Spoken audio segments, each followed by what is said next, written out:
Today's part 1 of 3 on how to create your own bullet journal using Adobe InDesign for the iPad Pro. Now, I'm going to be showing you today how to create those graphs, grid lines, and regular line pages that you need to open up inside Procreate, GoodNotes, Paper 53, or any of the other apps so you can start bullet journaling on your own. Hi everyone, I'm Lisa from Pretty Fabulous, and I help online businesses create beautiful digital downloads using Adobe InDesign. So if this sounds like you or something you might be interested in, make sure to hit the subscribe button below. I post new videos every Monday and Thursday, and I do unboxings on Saturday. Now, as I mentioned, today is part 1 of 3 for bullet journaling, and just so you know, today I'm only going to cover grids, graphs, and note pages that you need to just kind of get started if that's the basics and that's all you need. However, the biggest thing about bullet journaling is that you can basically create your own designs. Now, the whole point of Pretty Fabulous Designs and what I do is so that you never have to stare at a blank page again. And bullet journaling is all about having a blank page and making things on your own. So sometimes it's hard to come up with ideas. So part 2 is we're going to recreate some of my favorite bullet journal examples. And if you Google bullet journal pages right now, you'll find a ton of them. And I'm just going to give you probably 2 or 3, so it's not a 10-hour lesson. And then in part 3, another big, huge advantage of bullet journaling is if you have beautiful hand lettering, then you can, or artistic ability, you can draw things on your own inside the bullet journal. Now, I am not artistic, even though I do make a lot of beautiful things. I very much follow guidelines and rules and symmetry, and so I'm not a freehand drawer. That's just not who I am or any of my talents. So if that sounds like you, but you still love the beautiful hand-drawn items, I'm going to give you a little hack for how to get some of those beautiful hand-drawn items or those calligraphied letters or bounce lettering into your bullet journal without having to really know it or learn how to do it. So stay tuned.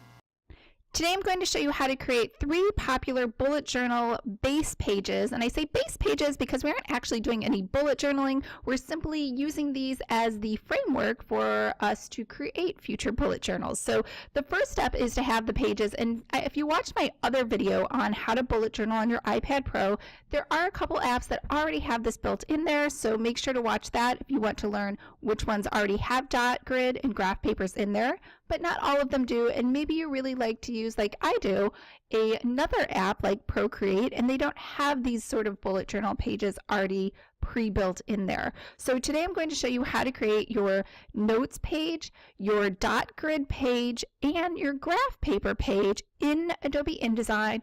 We're going to save this as a PDF, and then you can open this later on your favorite app. So let's take a quick preview. The notes page is just simply line notes, and I do have another video that shows you 4 different ways to create this. Today we're just going to do one. The second page is your dot grid page, which is my personal favorite, and the third is graph paper. So let's go ahead and get started. So all you're going to do is you're going to go to File, New Document, and we're going to go ahead and make this an 8.5 by 11 portrait. We're just going to make one page like I said before, and for margins, just go ahead and put 0 because we are using the iPad Pro and this is bullet journaling, so you are eventually going to draw on top of this, so let's not worry too much about the margins. Now, the first thing you're going to want to do is you are going to want to create a new color. Now, my favorite is always a light gray kind of color, and the reason I say that is because if the lines or the background for your bullet journal are too dark, then you're not going to be able to see what you are drawing for your actual bullet journal. So let's go ahead and change this to RGB. And this is my code. You can put whatever code you want. That's the light gray color that I like to use. So if you didn't see that, that code was D0CDCD. And then we're going to go over to paragraph styles. Now, if you don't see this on the right, you can go to Window, type in Tables, and simply go to Paragraph, and that will show this flyout menu. So let's click Paragraph Styles. We're going to go down here to Create New Style, and it's going to default to say paragraph style 1. I'm going to double click that, and I'm going to rename this lined notes so that I know exactly what it is in case I want to refer back to it later. Now, the second thing I'm going to do is I'm going to double click that, and once I'm inside here, I'm going to go to paragraph rules, and I'm going to turn this rule on. Now, we just created that new color, so let's go ahead and select it. And also, we want to go ahead and go to basic character formats, and I'm going to guess that this is going to say, let's say 18 points, because I know 12 is probably a little too close together. I'm going to say okay. I'm going to come back out here, and I'm going to select the type tool, and I'm going to drag and drop from the top corner all the way to the bottom and create a big text box. Now, my cursor is blinking up here in the top. All I have to do is hit the return key over and over again, and I have that line page. So I'm pretty happy with that. These lines are a little closer together than this one, so if I want to make these a little wider, all I have to do is make sure I go over here to line notes, double click that, and then over here, right where we were before, basic character formats, I can make this a little larger. So if I turn preview on, I can see what changes I'm making, and I could, let's say, make this a 24, and that's pretty big, or maybe I want something a little smaller, maybe a 21. And I can say okay. So you can play around with that however you want. Now let's go ahead and we're next going to create the dot grid pages. So to create that dot grid page, let's just go ahead and stay here. We're going to go to pages, and I'm going to say create new page. So let's double click on page 2, hide this flyout menu, and I am going to go over here to the ellipse tool. Now if you don't see the ellipse tool, sometimes it's defaulted to say rectangle. Just right click on that tool and make sure ellipse is circled. Now hold down your shift key. This is really important because you want an equal circle, not something that looks like an oblique or something too tall or too wide. So hold the shift key, and that's going to make sure everything stays in a perfect circle, and you're just going to draw your first tiny little dot. So I'm pretty happy with that dot. Now if you can't see it, well, I mean, no one can see that, it's pretty small. You can go ahead and hold the Apple key and the plus key, and that's going to make it your sheet really huge. So then from here you could resize this if you wanted, but I'm pretty happy with that. I'm not too worried about that right now. So let's go ahead, and we want to replicate that dot all over the page. So you are next going to go to edit, and then you are going to select step and repeat. Now, you've probably never used step and repeat because it doesn't actually have a lot of uses inside Adobe InDesign.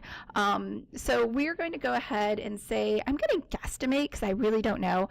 I'm going to say about 40 rows. And for columns, I'm going to say, let's say 30 columns. We can always change this later. And I'm going to make sure create as a grid is checked off. And for the offset, I'm going to say 1/4 of an inch for vertical and horizontal. And I can preview this if I want, so I can see that I don't have enough columns. So let's go ahead and change that to 33. And let's tab so it can make, there we go. And I can say I don't have enough rows, so let's make that 43. And now I have enough rows. So I'm going to go ahead and say okay. So it's gone ahead and it's made my sheet. I know it doesn't look pretty. We're going to go over here to the selection tool, and then I'm going to hit the letter W. And I'm going to unselect those, and now I can see all of my dots. So again, if you want these closer together or further apart, you can change some of those numbers in that step and repeat, but I'm pretty happy with how this looks. So let's go ahead and go on. I'm going to hit W again, so we're back to our regular screen. I'm going to go ahead and add another page right down here. I'm going to double click that new blank page. And this blank page, remember, we're doing the third one, which is graph paper.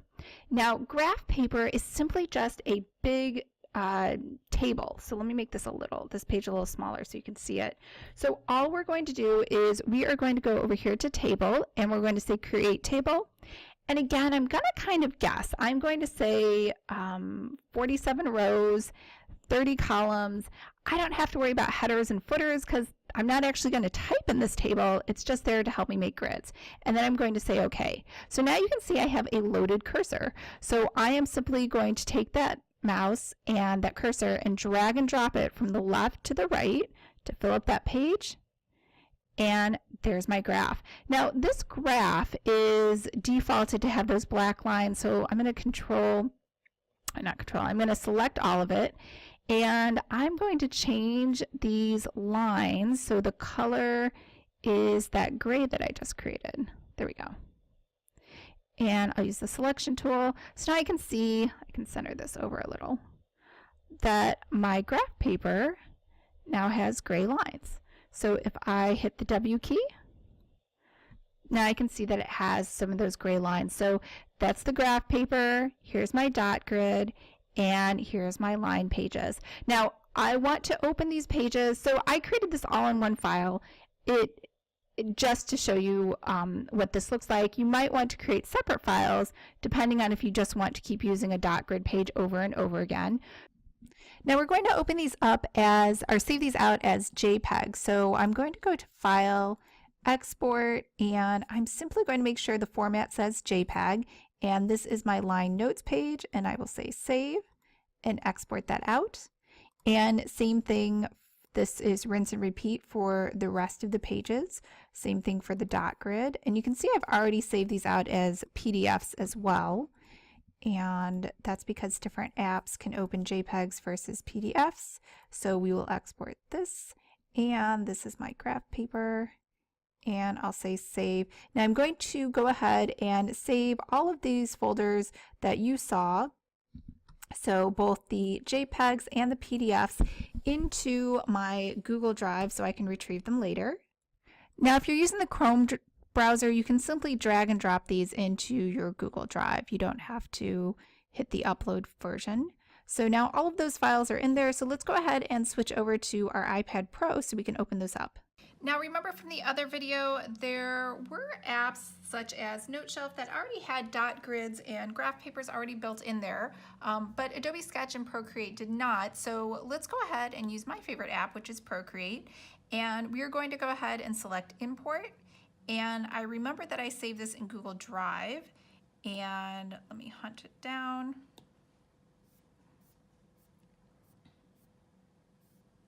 It's in iPad Pro. And let's go ahead and open up our dot grid page.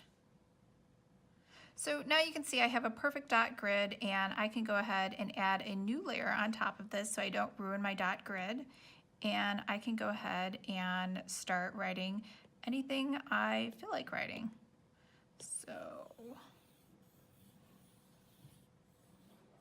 And then I have my dots obviously to guide me along. Now, the next app we want to check out is GoodNotes, and in GoodNotes it does have graph paper, but it doesn't have that dot grid. So let's go ahead and import from Google Drive that dot grid that we just created. So something a little bit different about this app is that I don't need a JPEG. I can actually go ahead and open up a PDF. So let's go ahead and find that folder. So you can see these are all options. I could open the JPEG if I want, but instead let's open up the PDF. And then once I have this PDF open, I can go ahead and make any sort of boxes that I want to make.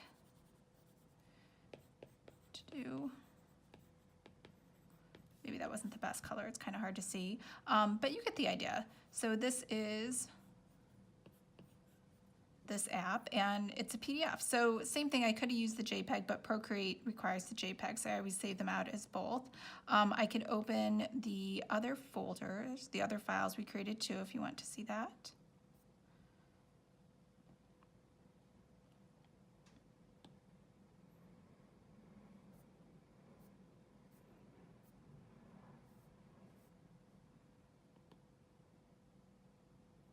Let's say I want to open up that lined, maybe I want to open up the graph paper because I like my graph paper maybe better than yours, and maybe I added something to it.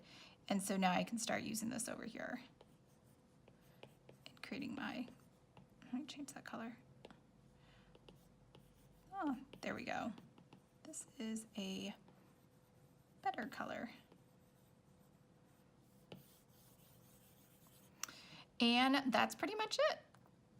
All right, I hope that was helpful, and I will see you back here for part 2, where we are going to go over some of my favorite bullet journal examples, and I'm going to walk you through exactly how to recreate those for your iPad Pro. If you love the idea of making your own planners, then make sure to sign up for Planner 101, which walks you through all the different types of layouts and planners that are available to you to get you started. I will leave the link for that below, and otherwise, I will see you guys next week. Bye.